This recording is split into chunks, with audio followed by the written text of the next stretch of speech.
ভাগৱত গীতা আমাৰ জ্ঞান সমস্যা আৰু প্ৰতিটো প্ৰশ্নৰ সঠিক সিদ্ধান্তৰ ৰূপত তাতে লুকাই আছে মানৱ কল্যাণৰ কাৰণে প্ৰতিটো সমস্যাৰ সমাধান।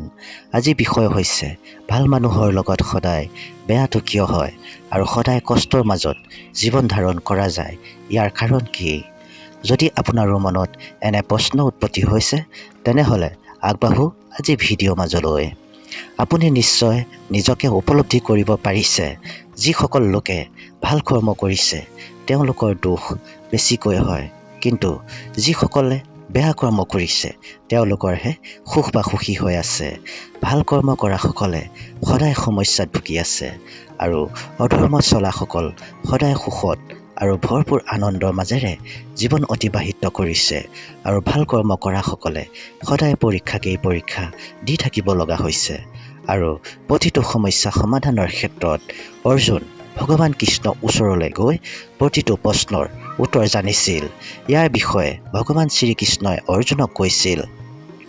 এটা সময়ৰ কথা, ভগৱান শ্ৰীকৃষ্ণৰ ওচৰলৈ অৰ্জুনে এটা সমস্যাৰ উত্তৰ বিচাৰি তেওঁৰ কাষলৈ আহিছিল।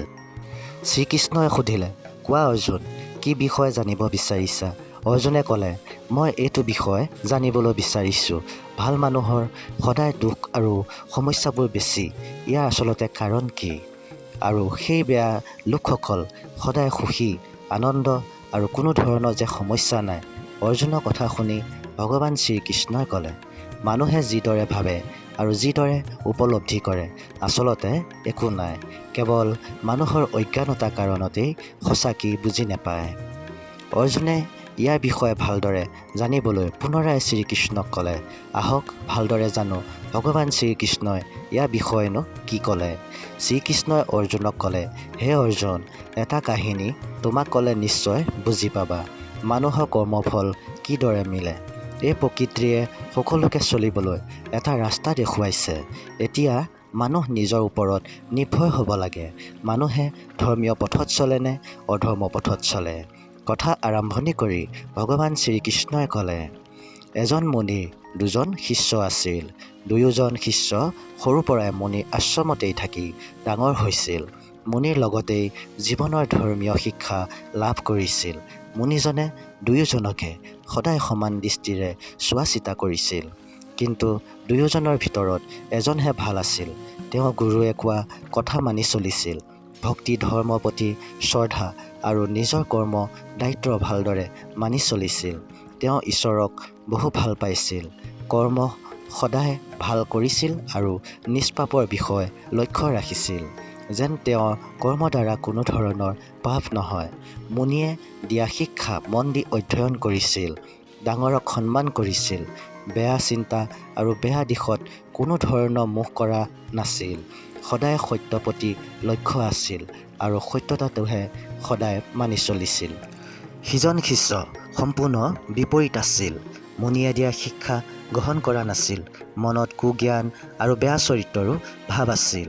চিন্তাধাৰাবিলাকো তেওঁ সম্পূৰ্ণ বিপৰীত আছিল।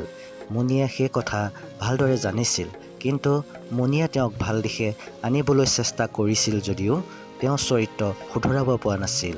এনেদৰে কিছু বছৰ পাৰ হোৱাৰ পিছত গুৰু শিক্ষা শেষ হোৱাত দুয়োজন নিজৰ নিজৰ ঘৰলৈ উভতি আহিল। ঘৰত থকাৰ পিছত ভাল শিষ্যজনে মাজে মাজে গুৰুদেৱৰ খবৰ ৰাখিছিল আৰু মাজে মাজে গুৰু আশ্ৰমলৈ যোৱাটো কৰিছিল। কিন্তু বিপৰীতমুখী শিষ্যজনে বিভিন্ন অসৎ সংগৰ লগত থাকি দিন পাৰ কৰিছিল। গুৰুদেৱৰ কোনো খবৰ লোৱা নাছিল, কাৰণ তেওঁ বেয়া সংগত দিন অতিবাহিত কৰিছিল। এবাৰ গুৰু কাষলৈ যাবলৈ সময়নো ক'ত আছিল। এনেকৈ কিছুমান দিন পাৰ হ'ল। হঠাৎ ভাল শিষ্যজনৰ বহুত দুখ তেওঁৰ জীৱনলৈ আহিল। বহুত দুখ কষ্টৰ মাজেৰে তেওঁ জীৱনটো উপভোগ কৰিছিল, বহুতো অপমানৰ মাজেৰে পাৰ হৈছিল। কিন্তু বিপৰীত শিষ্যজনৰ অসৎ সংগত আছিল যদিও ধন টকা কোনো ধৰণৰ চিন্তা নাছিল আৰু ভালদৰে জীৱনটো চলি আছিল, কোনো কষ্টৰ সন্মুখীনো হোৱা নাছিল। এদিন এখন গাঁৱত এটা দিশত ৰমণী ফাংচন আৰু এটা দিশত ভক্তি ভজন হৈছিল। দুয়োজন শিষ্যই সেয়া উপভোগ কৰিবলৈ গৈছিল। ভালজনে ভক্তি ভজন শুনিছিল আৰু বিপৰীতজনে ৰমণী ফাংচন চাই আছিল। হঠাৎ এজাক বতাহ ধুমুহা আহিল। সকলো মানুহ তাৰ পৰা পলাবলৈ ধৰিলে আৰু ভাল শিষ্যজনো বৰষুণত তিতি ঘৰলৈ আহি থাকোঁতে হঠাৎ নিজৰ ভৰিখন পিছলি পাথৰত লাগি তেজেৰে ৰাঙলী হৈ পৰিল। লেঙেৰাই লেঙেৰাই আহি থাকোঁতে ৰাস্তাতে সেই বিপৰীত শিষ্যজনক লগ পালে। ৰাস্তাৰ মাজতে পৰি থকা এটুকুৰা সোণ বিপৰীতজনে বুটলি থকা দেখি ভাল শিষ্যজনৰ মনত বহুতো দুখ লাগিল। বিপৰীতজনে কৈছে, আজি মোৰ ভাগ্য ভাল, মই নিবিচৰাকৈয়ে এটুকুৰা সোণ পালোঁ। তেতিয়া ভাল শিষ্যজনৰ মনত বহুত দুখ লাগিল। পিছদিনাই ভাল শিষ্যজনে গুৰু আশ্ৰমলৈ গ'ল আৰু গুৰুদেৱক সুধিলে তেওঁ, মই আজিলৈকে আপোনাৰ সকলো কথাই মানি চলি আহিলোঁ, সদায় ভাল কৰ্ম আৰু ভাল চিন্তা মাজেৰে আছিলোঁ। ইয়াৰ ফলৰূপে মোৰ জীৱনত দুখ আৰু কষ্টহে পালোঁ। যোৱা ৰাতি গাঁৱত মই ভক্তিৰ ভজন চালোঁ, সি কিন্তু ৰমণী ফাংচন চালে আৰু দুয়ো ঘৰলৈ আহি থাকোঁতে মোৰ ভৰি তেজেৰে ৰঙা হ'ল, কিন্তু সি আহি থাকোঁতে সোণ এটুকুৰা পালে। গুৰুদেৱ, আপুনিয়ে কওক, এইটো কেনেকুৱা ন্যায় আৰু যিয়ে ভাল কৰে তাৰ কিয় এনে কষ্ট হয়? গুৰুৱে ক'লে, শুনা মোৰ প্ৰিয় শিষ্য, আহোঁতে যে তোমাৰ ভৰি ৰাঙলী হ'ল, সেয়া তোমাৰ পূৰ্বে কৰা কৰ্মফল আছিল। হয়তো তোমাৰ আজি ডাঙৰকৈ কিবা হ'ব লগা আছিল, গতিকে আজি তোমাৰ সৰুকৈ কিবা এটা ঘটিলে এটা পাথৰে তোমাৰ জীৱনৰ বিপদৰ পৰা ৰক্ষাহে কৰিলে। আৰু সেইজনৰ পূৰ্বে কৰা কৰ্মফল ভাল আছিল, গতিকে হয়তো তেওঁ আজি ডাঙৰকৈ কিবা পাবলৈ আছিল, নহ'লে ৰাজযোগ আছিল।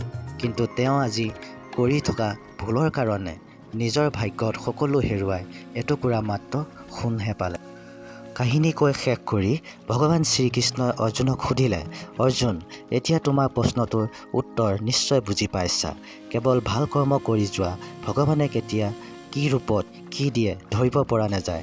গতিকে ভাল কৰ্ম কৰি যোৱা, ঈশ্বৰ সদায় তোমাৰ কাষত থাকিব।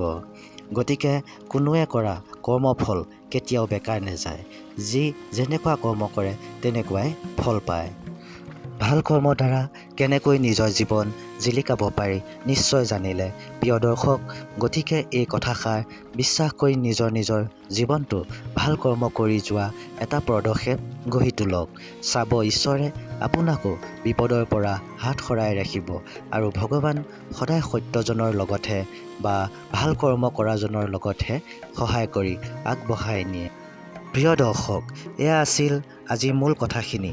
আমি মানুহে সদায় লক্ষ্য ৰাখিব লাগে নিজৰ কৰ্মৰ ওপৰত, কাৰণ ভাল কৰ্মই সদায় ভাল ফল প্ৰাপ্ত কৰা হয়। এতিয়া ভাল মানুহৰ কষ্ট আৰু সমস্যা কিয় বেছি নিশ্চয় বুজি পালে।